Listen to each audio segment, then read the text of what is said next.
Halo teman-teman, pada video kali ini kita akan membahas tentang Activity Based Costing. Nah, sebelum itu, perkenalkan, aku Cica Ramadhani dengan NIM 24011073007. Halo, saya Alia Putri Tripipo dengan NIM 24011073004. Halo semuanya, perkenalkan nama aku Adinda Zikian Karina dengan NIM 24001073001. Selamat menyaksikan. Activity Based Costing adalah metode akuntansi manajemen yang mengalokasikan biaya overhead secara lebih akurat ke produk atau jasa berdasarkan aktivitas yang menyebabkan biaya tersebut. Sebelum ke ABC, kita harus paham dulu, biaya per unit itu apa? Bayangin, pabrik minuman bikin 1000 botol dengan total biaya 5 juta. Tinggal dibagi, biaya per unit sama dengan total biaya dibagi jumlah per unit. Jadi, 5 juta dibagi 1000 sama dengan 5.000 per botol. Kedengarannya simpel kan? Tapi masalahnya muncul waktu produk dan aktivitasnya makin kompleks.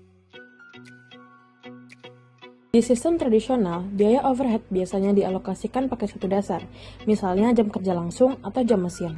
Contohnya yaitu total overhead 300.000, total jam kerja langsung 600 jam.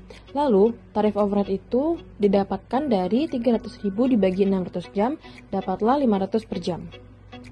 Produk X pakai 200 jam, yaitu 200 dikali dengan tarif overhead tadi sebesar Rp500, dapat hasilnya 100.000.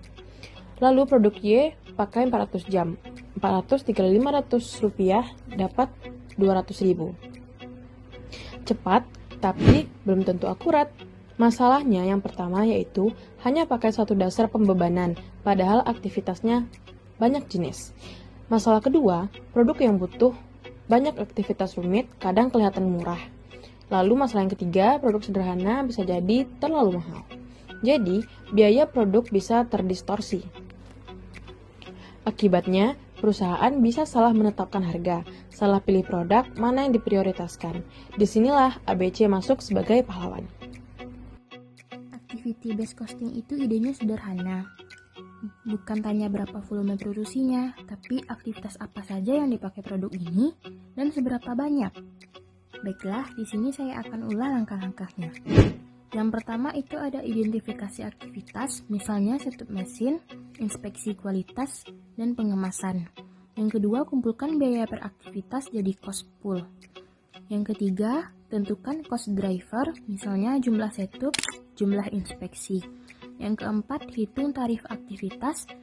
Rumus tarif aktivitas sendiri adalah tarif aktivitas sama dengan total biaya aktivitas per total driver. Yang kelima, alokasikan biaya ke produk sesuai pemakaian aktivitas. Contoh singkatnya seperti ini. Biaya aktivitas setup itu sebesar 120.000. Semuanya itu total setupnya ada 12. Jadi biaya per setupnya itu 10.000. Nah, produk A pakai 3 setup nih.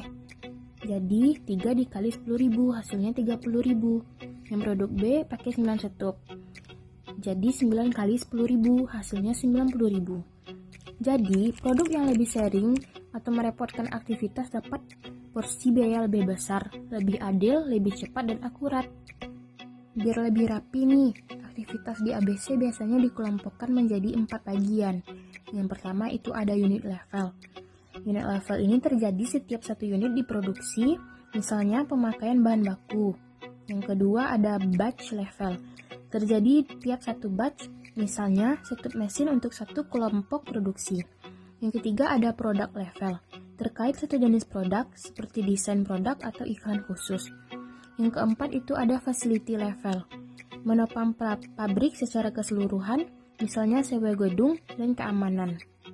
Dengan klasifikasi ini, kita bisa tahu biaya mana yang berubah karena unit, karena batch, atau karena sekedar punya fasilitas. Dan ABC pakai aktivitas dan cost driver. Klasifikasi aktivitas, hasilnya biaya produk lebih akurat dan berguna buat keputusan manajerial.